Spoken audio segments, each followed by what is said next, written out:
As we know, Honkai Star Rail version 3.5 is rumored to be released next month, specifically in mid-August. And as you can see from the title of this video, I will discuss which characters will be featured in version 3.5. Based on strong rumors circulating, there are 4 banners rumored to be released in that patch: Hysilens, Kafka, Cerydra, and the last one is Silver Wolf. I know, of course, many of us, especially new players, will be confused about which character to choose in the upcoming 3.5, right? So, without further ado, I'm Hoyo Station and we will dive right into the video. Let's do this. Do you have a character or weapon in the game that you really want but you don't have enough Stellar Jades? Here's a smarter way to recharge your favorite games like Genshin Impact and Honkai Star Rail. Look no further than Lootbar. Lootbar is the most reliable top-up platform. It saves up to 23% for all orders compared with the official channel, and it provides an 80% off for your first purchase. It's 100% safe as you will only be using your UID. We will buy pack for 30,000 Stellar Jades for $42, which otherwise would have costed $50, totally saving $7.5. We received the crystals we purchased in the less than 3 minutes. All recharges will be done through the official channel with miHoyo, which allows you to enjoy all top-up offers. Ready to level up your gaming experience? Check the link in the description to get the amazing discount.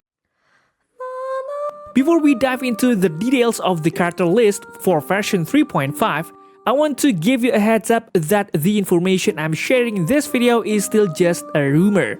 So there might be some changes to the banner content or schedule I'm mentioning in the future, okay? Alright, first off, I will share the banner schedule for this version.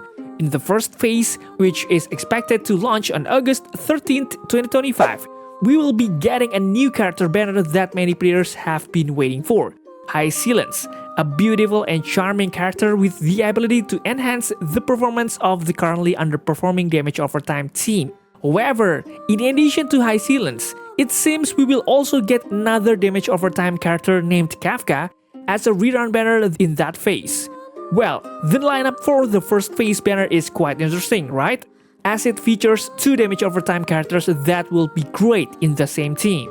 As for the second phase, which is expected to take place on September 3rd, 2025, we will be introduced to Cerydra, a character with the role of a second support, a role that is very rarely seen. However, in addition to Cerydra, it seems that Silver Wolf will also be joining the banner in that version. Alright, now we are going to move on to the most anticipated part, which is the discussion of the characters that will appear in the upcoming version 3.5. The first one we will discuss is Hysilens, a DPS damage over time with the Nihility Path, who is said to bring back the long-abandoned damage over time meta for the upcoming version. Hysilens is a physical type character with the Nihility Path, capable of applying damage over time debuffs to enemies and also inflicting random damage over time damage through her talents. Additionally, Hysilens has a unique ability in her ultimate, which creates a zone lasting 3 turns. This zone reduces enemies' attack and defense, and causes enemies to take additional physical damage over time when they receive damage over time damage. With this ability, characters like Kafka would be an excellent partner for Hysilens, as she can trigger damage over time through her skills, talents, and ultimate. Furthermore, Hysilens also has another unique ability, guys, through a trace called Bubble of Grandeur. When Hysilens uses her ultimate, she triggers damage over time effects of all enemies with damage equal to 150% of the original damage.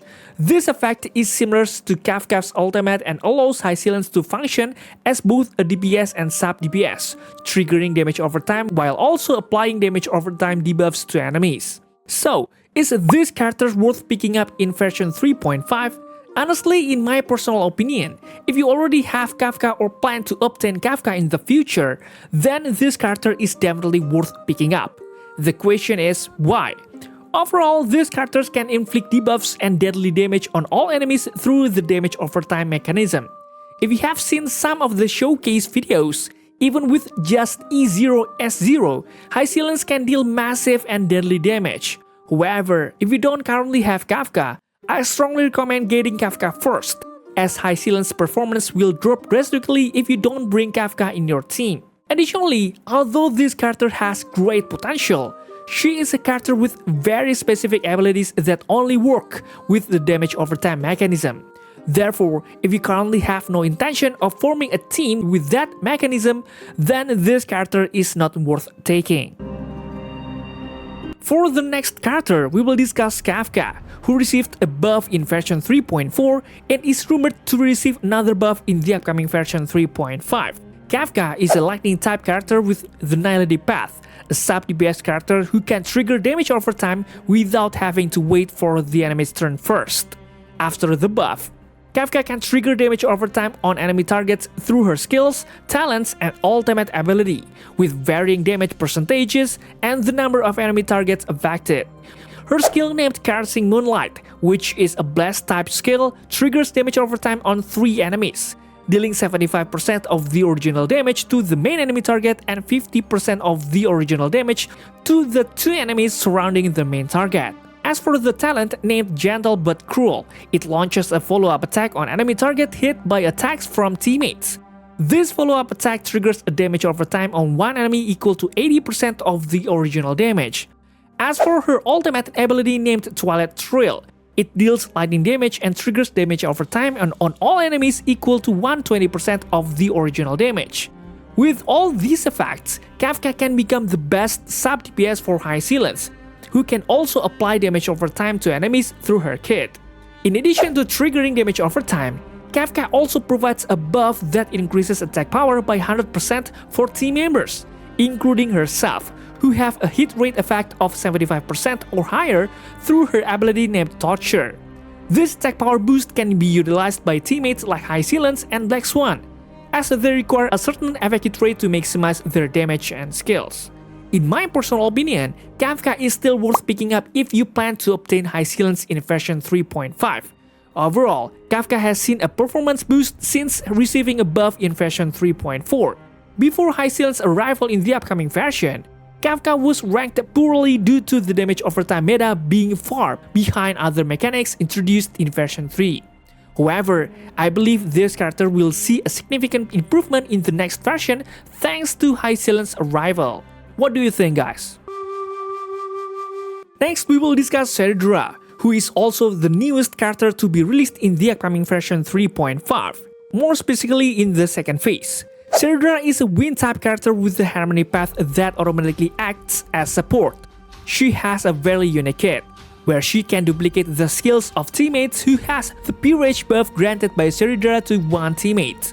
This will make DPS characters like Finan, Alexa, and Archer highly compatible when paired with Cerydra, as both have the highest damage output through their skills. Alright, Cerydra has an interesting skill called Ascent, from Pawn to Queen. Essentially, this skill grants military merit to one teammate, and once military merit points reach 6, they are upgraded to Peerage, with the military merit effect remaining active. Characters with Peerage gain a 72% critical damage boost for skill damage and trigger Coup de Main after using a skill on enemy. Coup de Main duplicates the skill and re-executes it exactly as it was previously executed. This means that if you execute the skill in enhanced mode, the duplicate from Coup de Main will also execute the enhanced skill.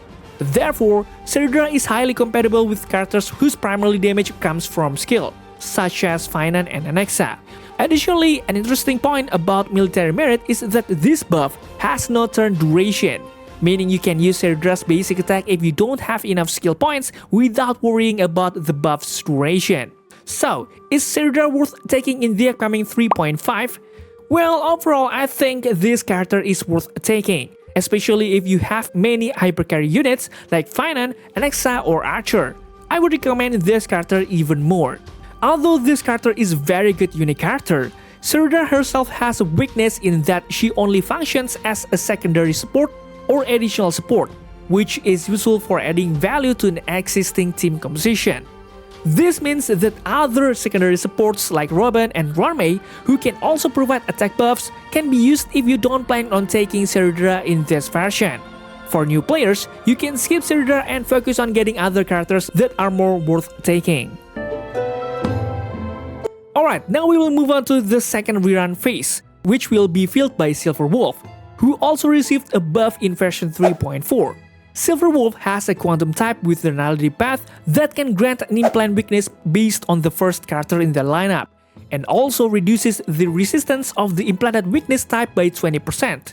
This effect will be useful against enemies that don't have the weakness type possessed by your main DPS. It also has an interesting ultimate ability called User Band, which reduces all enemies' defense by 45% for 3 turns, which is certainly useful for increasing damage from most main DPS in this game. The defense reduction effect from this ultimate is similar to Pela's ultimate, which reduces all enemies' defense by 40% for 2 turns. However, the defense reduction from Silver Wolf and the duration it provides are still higher compared to Pela, who is 4-star character, guys. Additionally, it has a talent that applies a random debuff called Bug to enemies. The debuff applied includes attack reduction, defense reduction, and speed reduction. This debuff can be applied through any attacks dealt to enemies, meaning even Silver Wolf's basic attack will apply the Bug debuff to enemies. I highly recommend obtaining Silver Wolf if you still need a debuffer that can apply weakness implants and defense reduction to enemies.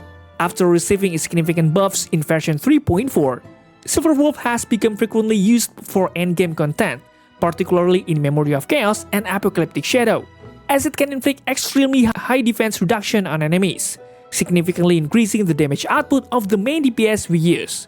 Additionally, the weakness implant it provides is highly useful when using DPS that doesn't match the enemy's weakness type, so this character is currently worth obtaining. Alright guys, that's all for this video. What do you think about these characters? Who do you think you will pick up in the upcoming version 3.5? Feel free to leave any comments down below, and don't forget to check out my other videos because they are just as cool. Thanks for watching, stay safe, stay healthy, and see you in the next video.